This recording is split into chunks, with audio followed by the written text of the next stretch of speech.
चत्तारि मंगलम अर्हंता मंगलम सिद्धा मंगलम साहु मंगलम केवली पनत्तो धमो मंगलम चत्तारि लोगुतमा अर्हंता लोगुतमा सिद्धा लोगुतमा साहु लोगुतमा केवली पनत्तो धमो लोगुतमा चत्तारि शरणं पौजामि अर्हंता शरणं पौजामि सिद्धा शरणं पौजामि साहु शरणं पौजामि केवली पनत्तो धमो शरणं पौजामि चार शरण चार मंगल चार उत्तम करे जे भवसागर थी तरे ते सकल कर्म नो आणे अंत मोक्ष तना सुखले अनंत भाव धरीने जे गुण गाय ते जीव तरीने मुक्ति जाय संसार माई शरण चार अवर शरण नहीं कोई जे नर नारी आदरे तेने अक्षय अविचल पद कोई अंगूठे अमृतव से लब्धि तना भंडार गुरु गौतम ने समरिये सो સદાય મનોવાંછિત ફળદાતા જ્ઞાન ગુણને ઉપરથી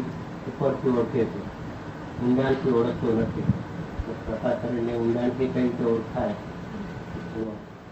ઊંડાણથી ઓળખવા પોતે પ્રયત્ન કરે. થોડા જ્ઞાન છે એ કોઈ વસ્તુનું છે, એ કઈ વસ્તુ વગરનું જ્ઞાન ગુણ નથી. જ્ઞાન કોઈ સત પદાર્થનો ગુણ છે એમ પોતે વિચાર કરે તો ઓળખે. જ્ઞાન એટલે માત્ર જાણે છે એમ ઓળખી લે છે. ત્યાં પરને જાણે એ જાણનારે જ્ઞાન ગુણ છે એમ ઓળખે છે. પણ એ જ્ઞાન છે એ કોઈ પદાર્થનો ગુણ છે, પદાર્થ વગરનો એ ગુણ નથી. એમ પોતે અંદર જિજ્ઞાસા લગ્ની લગાડે તો ઓળખાય એવું છે, પણ એને લગ્ની જ લગાડતો નથી. શ્રીમદજી એમ કહ્યું છે કે જીવની ઉત્પત્તિ જીવ પદમાં જણાય છે. એ કઈ રીતે? તો કઈ અપેક્ષા એ વાત બરાબર છે, પણ જીવની ઉત્પત્તિ જીવ પદમાં જણાય છે. જીવની દેહ શોક રોગ શોક દુઃખ મૃત્યુ દેહનો સવાલ જીવ પદમાં જણાય છે. એ તો જાણે સમજાવવાનું બીજું, પણ જીવની ઉત્પત્તિ જીવ પદમાં જણાય છે. જીવની ઉત્પત્તિ, હા, એવો શબ્દ વાપર્યો છે.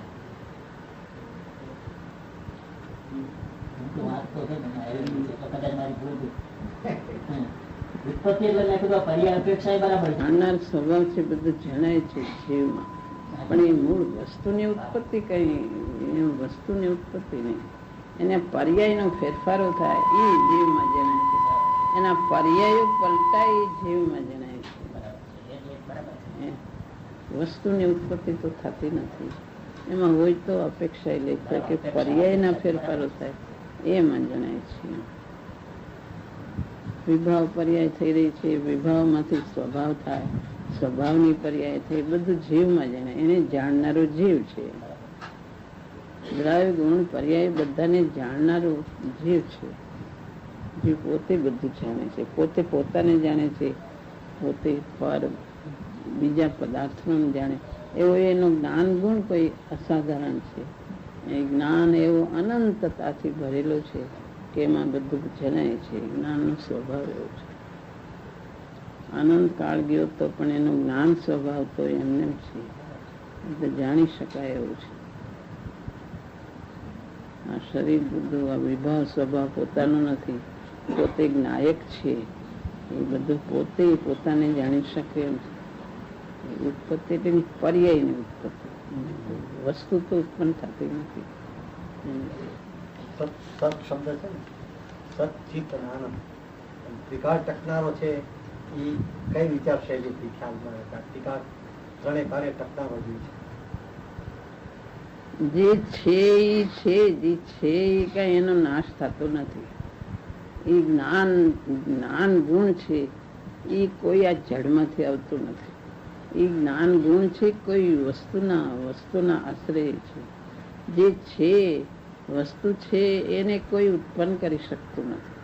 જે ખ્યાલમાં આવે છે જ્ઞાન એને કોઈ ઉત્પન્ન કરી શકતું નથી. સ્વયં છે એ જ્ઞાન. તો જ્ઞાન સ્વયં છે, તો એ જ્ઞાન જેના આશ્રય છે એ એક પદાર્થ હોવો જોઈએ. સત છે, જે સત ત્રિકાળ ટકનાર છે. જે છે તે ત્રણેય કાળ છે, તે શાશ્વત છે અને પદાર્થ રૂપે છે. માત્ર એક ગુણ એને વિચાર કરે તો જ્ઞાન ગુણ ગંભીરતાથી ભરેલો છે. એમાં અનંતતા ભરેલી છે. એક જ્ઞાન ગુણની દોરીથી બધું પકડાય, બધું પકડાય એમ છે.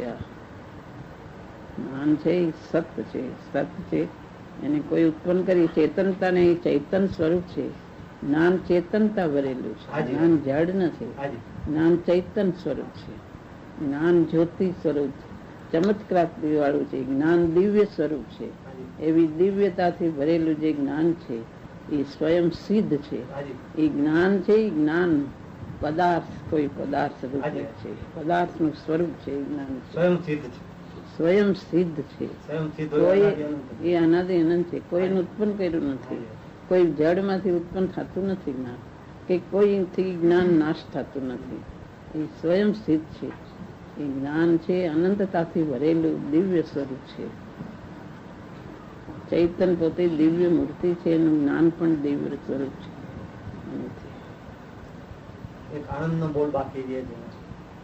આનંદ નો કેવો આભાસ કઈ આવું દિવ્ય જ્ઞાન છે તો સાથે આનંદ પણ રોજ જ્ઞાનમાં જે દિવ્યતા ભરેલી છે એવો આનંદ ગુણ જે બહારમાં વિચાર કરે તો એ જડ પદાર્થમાં કે જડમાંથી કઈ આનંદ આવતો નથી. ગમે ત્યાં આનંદ લેવા જાય તો આનંદ ક્યાંય તો થાકે છે. બધાથી આનંદ લેવા જતા પોતાના કલ્પનાથી આરોપ કરે છે.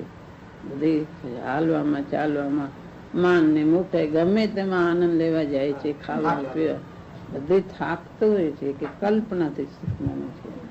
જે પોતેનો વિચાર ક્યાંક બીજે હોય તો એ હાલવામાં ચાલવામાં માન મોટાઈમાં ક્યાંય એના વિતો એને કઈ આનંદ આવતો પણ નથી. જો કોઈ શોકમાં બેઠો હોય તો એ કઈ આનંદ પણ આનંદને ઈચ્છી રહ્યો છે. આનંદને જે ઈચ્છી રહ્યો છે એ પોતે જ આનંદ સ્વરૂપ છે, માટે ઈચ્છી રહ્યો છે. એ જડ કઈ ઈચ્છતું નથી. જે પોતે ઈચ્છી રહ્યો છે પોતે જ આનંદ સ્વરૂપ છે, કે જે એને અંદરથી એવી ભાવના આવે છે કે મારે આનંદ જોઈએ છે. એવી જે ભાવના કરે એ રાગ રૂપે થઈ જાય છે ને, પણ એવી જે અંતરમાંથી એને એવી પરિણતિમાં એમ થાય છે મારે આનંદ જોઈએ છે. એ આનંદનો અંદરથી જે એને ભાવના ઉઠે છે એ પોતે જ આનંદ સ્વરૂપ છે, તો જ એની ભાવના ઉઠે. આમ તો એમ ખ્યાલ આવે કે સવારથી સાંજ સુધીમાં એક આનંદ નું કિરણ નથી દેખાતો, એમ એવો તો ખ્યાલ આવે. આનંદ ક્યાંય દેખાતો નથી, ફાંફા મારે છે, પણ આનંદ વિના એને ચાલતું નથી. ગમે ત્યાં કલ્પના કરીને માની બેસે છે. જોઈ છે આનંદ. આનંદ ન હોય તો કલ્પનાથી સંતોષવાનું છે. એટલે આનંદ એનો પોતાનો જ ગુણ છે કે જ્યાં ત્યાં કલ્પના કરે છે. આનંદ વગર એને ચાલતું નથી.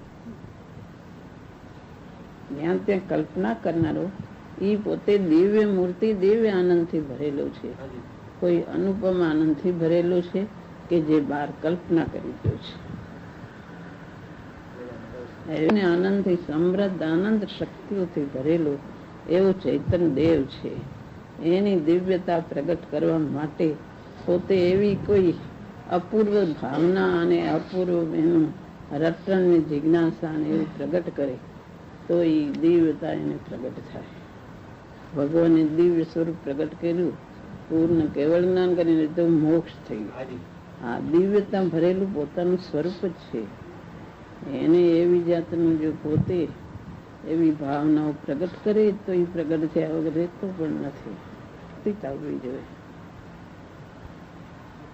એને સમ્યક દર્શન પ્રગટ કરે તો એની શરૂઆત થાય છે એની દિવ્ય સ્વાનુભૂતિની. એ આગળ જતા એ વિશેષ વધતું જાય છે.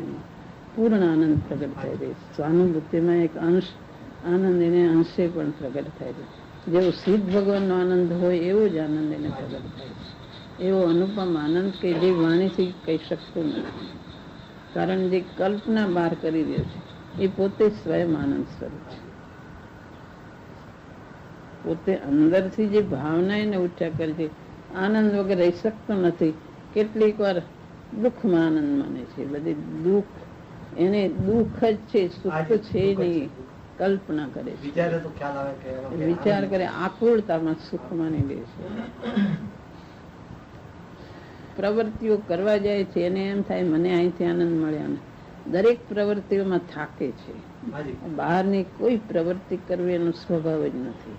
બીજાનું કરતા પણ માનવું, એમાં એ કરી કઈ શકતો નથી અને થાકે છે, તો પણ એમાં એ આનંદ માની રહ્યો છે.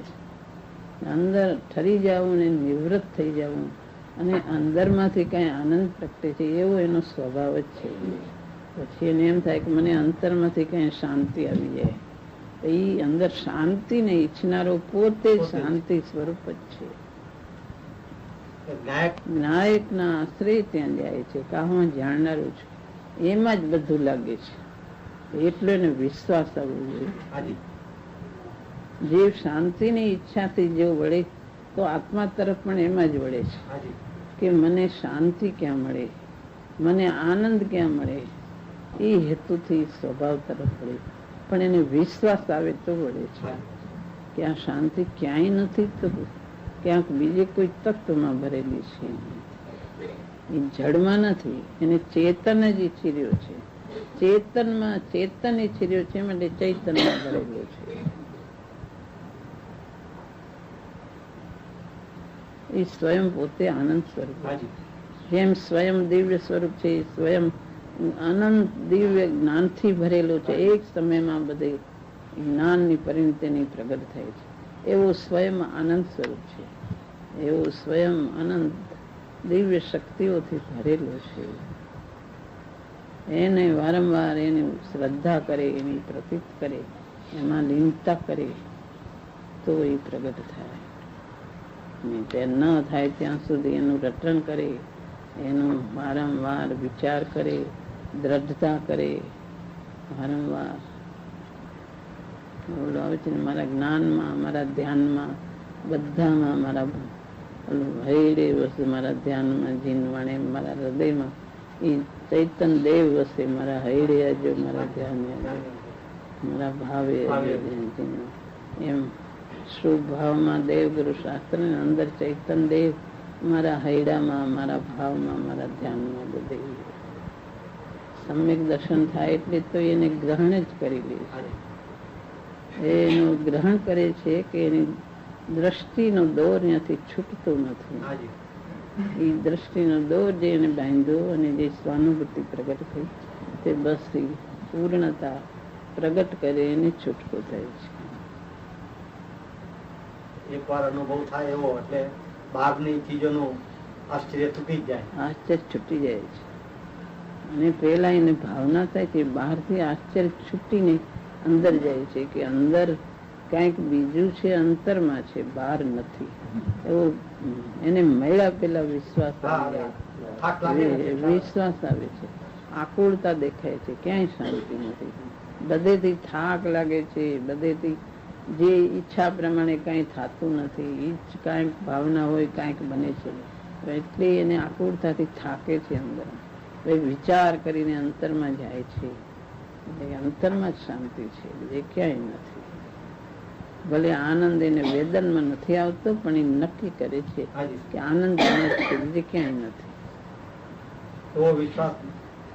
એનો એવો વિશ્વાસ આવવો જોઈએ પહેલેથી. પરમાત્મા છું, પરમાત્મા છું, તો વિશ્વાસ લાવતો. જેટલા પરમાત્માના ગુણો છે પરમાત્મામાં એવા જ તારામાં છે. અનંત ગુણોથી ભરેલો, અનંત ગુણોથી થયેલો તું પરમાત્મા છો. કોઈ દિવ્ય દેવ સ્વરૂપ, તું પોતે દિવ્ય સ્વરૂપ છે. પુરુષાર્થ ઉપાડવામાં પણ એ રીતે આજ સિદ્ધાંતથી બસ તું પોતે જ છો, સર્વસ્વ તું જ છો. બસ એની શ્રદ્ધા કર, એનો વિશ્વાસ લાવ, તું એનું જ્ઞાન એનું કર, એનો વિચાર કર. એ તરફ વળ વારંવાર. પરનું આશ્ચર્ય છોડી દે, તારું આશ્ચર્ય લાવ. બસ એ જ છે, વારંવાર એ જ કરવાનું છે.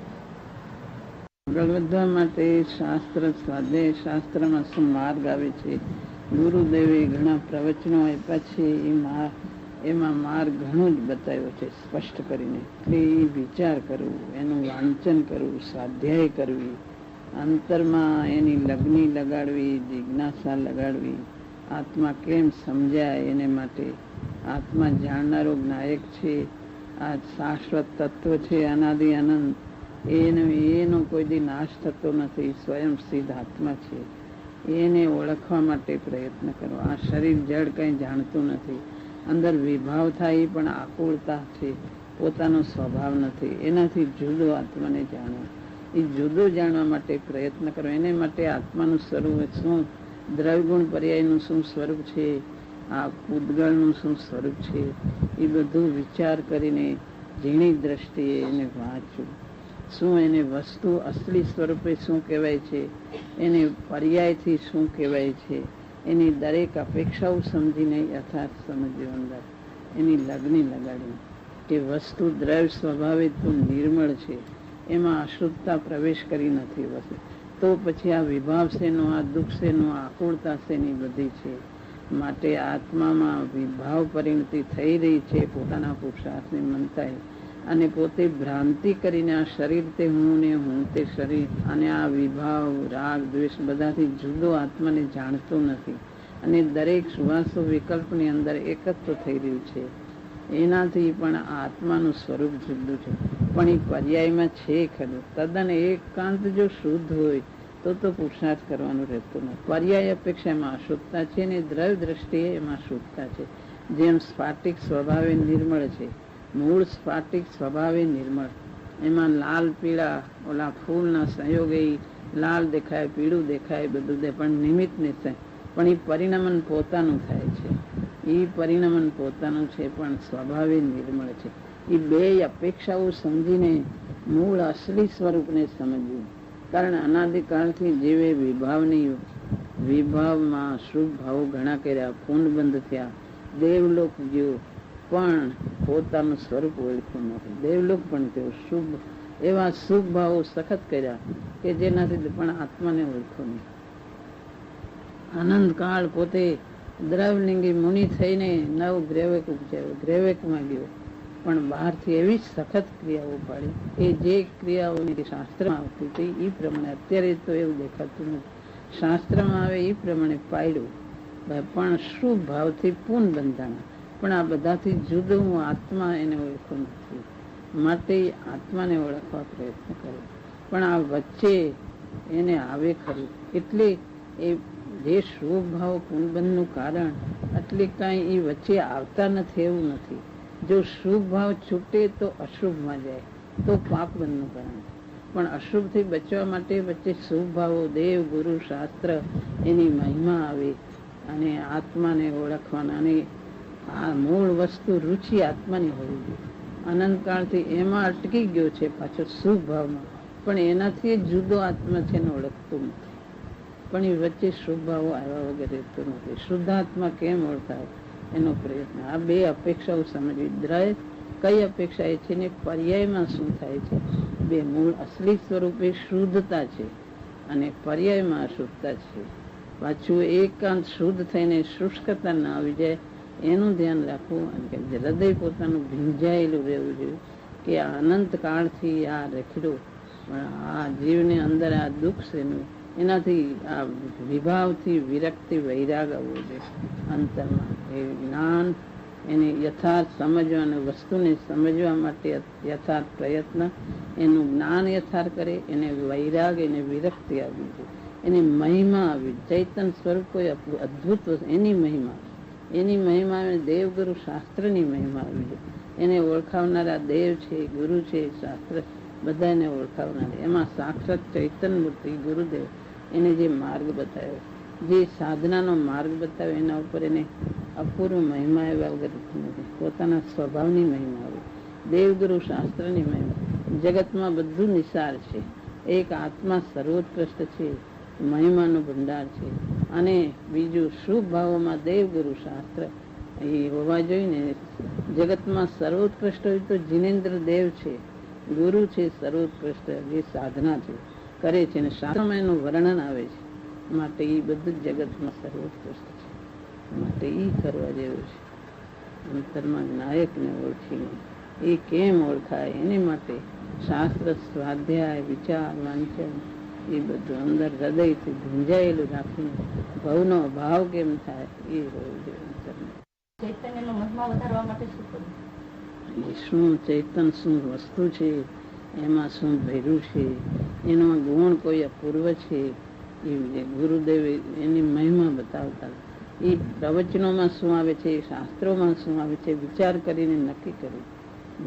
આ ચૈતન્ય પદાર્થ જગતમાં કોઈ અપૂર્વ છે. એ આત્મા એ જગતમાં એની જેવી કોઈ વસ્તુ નથી. આત્મા એનો આનંદ અપૂર્વ છે, એનું જ્ઞાન અપૂર્વ છે, બધું અપૂર્વ.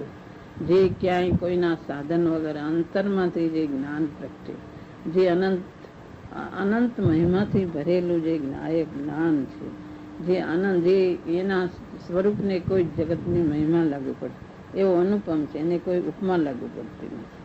એવો અનુપમ પદાર્થ એને શાસ્ત્રમાં ઘણું વર્ણન આવે છે. એમાંથી વિચારું આચાર્યો શું કહી રહ્યા છે, આચાર્ય વસ્તુની મહિમા કરી રહ્યા છે, એને વિચારવું. ગુરુદેવ મહિમા કરી, તું આત્મા છો, તું ભગવાન છો, એને ઓળખ.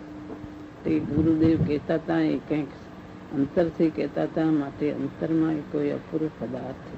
પૂજ્ય ગુરુદેવ પણ વારંવાર કહે છે કે તું સુખનો સાગર છો, આનંદનો નિધિ છો, હા, અતિન્દ્રિય સુખનો ભંડાર છો. હા, તો એ અત્યારે સુખની પ્રાપ્તિ માટે પોતે પ્રયત્ન કરે તો થાય. એનું વસ્તુ પેલા શ્રદ્ધા કરી, યથાર્થ વસ્તુ તો આ જ છે. પછી પ્રયત્ન ભલે ધીમો થાય, પણ શ્રદ્ધા તો બરાબર કરી દે. શ્રદ્ધામાં જરાય ફેરફાર કરીશું, શ્રદ્ધા યથાર્થ કરજે તો પછી ધીમું થાય. જો બની શાસ્ત્રમાં આવે બની શકે તો ધ્યાનમય પ્રતિક્રમણ ન બની શકે તો શ્રદ્ધા બરાબર કરજે, પણ એને માટે બીજા આડાવડા માર્ગે જાય છે નહીં. બીજે ક્યાંય માર્ગ નથી. માર્ગ આત્મામાં કોઈ જુદો છે. અંદર સમ્યક દર્શન, સ્વાનુભૂતિ થાય ત્યારે સમ્યક દર્શન કહેવાય છે. નવ તત્વની શ્રદ્ધા માત્ર કરીને વિકલ્પથી એમ સમ્યક દર્શન નથી. સમ્યક દર્શન અંદર આત્મામાં પ્રગટ થાય છે. અને એ સમ્યક દર્શન પછી વિશેષ આત્મામાં ઝંવટ થતી જાય અને આગળ જાય ત્યારે મુનિ દશા આવે છે. અંતરમાં એ મુનિ દશા એ કોઈ જુદી છે. છઠ્ઠી સાતમી ગુણસ્થાને જોડે અંતર્મૃત અંતરના આત્મામાં લીન થાય. બહાર આવે ત્યારે દ્રવ ગુણ પર્યાયનામાં વિચાર આવે. બીજું બધું તો મુનિરાજને છૂટી સહજપણે, એને બોજો લાગતો નથી, એને ઉપાધિ લાગતી નથી. સહજપણે એ દશા કોઈ જુદી હોય છે.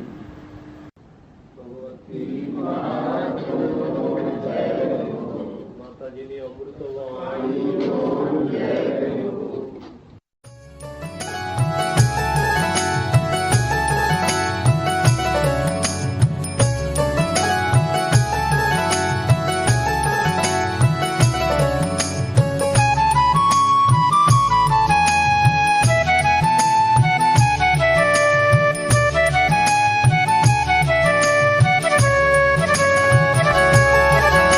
स्वर्णपुरी अति पावन